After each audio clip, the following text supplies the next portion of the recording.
Hello everyone, welcome back to Changfied YouTube channel news. Thank you for joining us today. In this report, we bring you important development from Jonglei state in South Sudan, where fresh violence has broken out in fishing areas located along the border between East County and Duke County. The new fighting has raised serious concern among local leaders, community members, and peace advocates.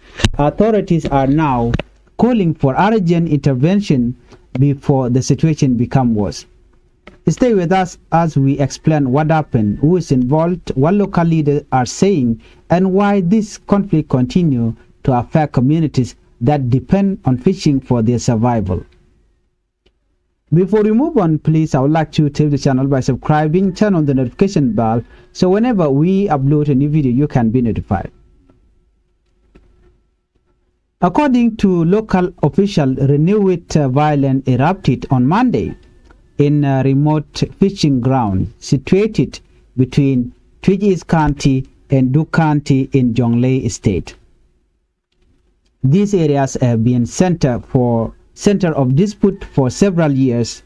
Communities from both counties have long disagreed over ownership and control of important fishing sites that provide food and income to many families. Local authorities say the latest fighting happened only a few weeks after another deadly confrontation in the same region. During that earlier violence, reports indicate that more than 12 people may have lost their life during clashes linked to the ownership of main fishing island. The continued violence has created fear among residents who relied on the river and nearby fishing ground for their daily livelihood.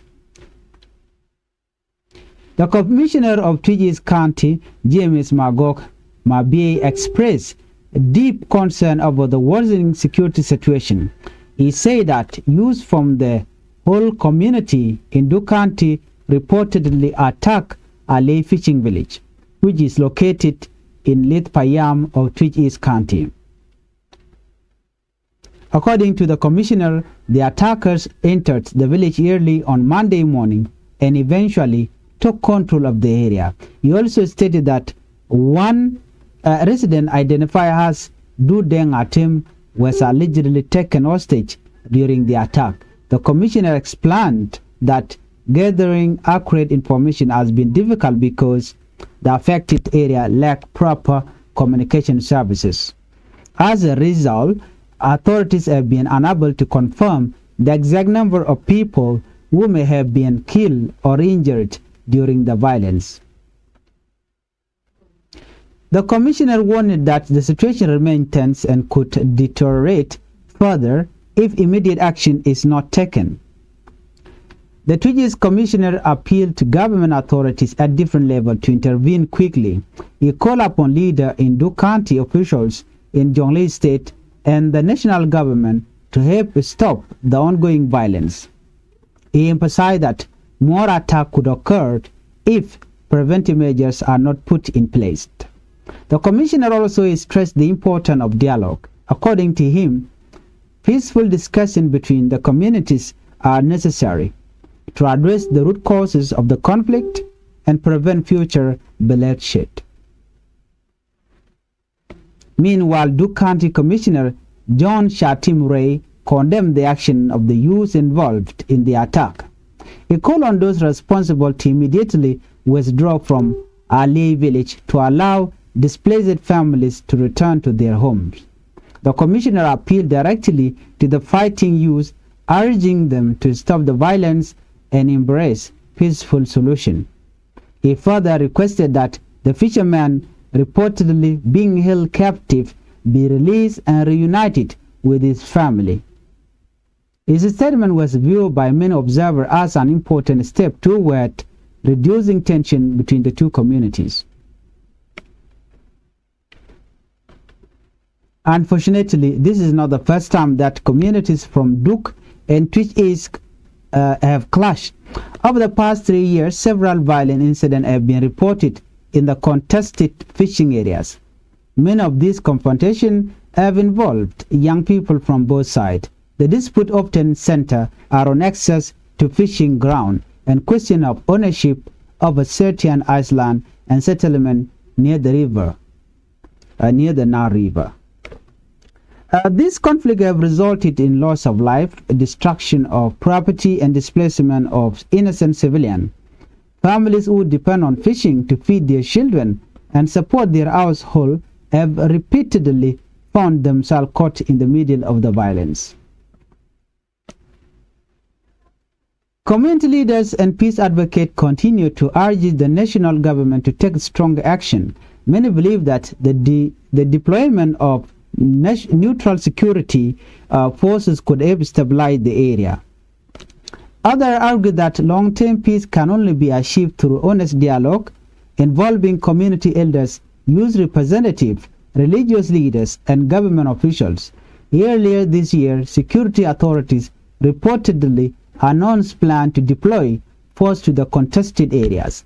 However, residents say that adequate intervention has yet to be fully realized. As a result, communities remain vulnerable to renewed attack. Beyond the statistics and official statement are ordinary people whose life have been disrupted by insecurity. Fishermen who once focused on catching fish now worry about their safety. Parents fear for the well-being of their children. Families displaced by violence often lose their home, their belonging, and their means of survival.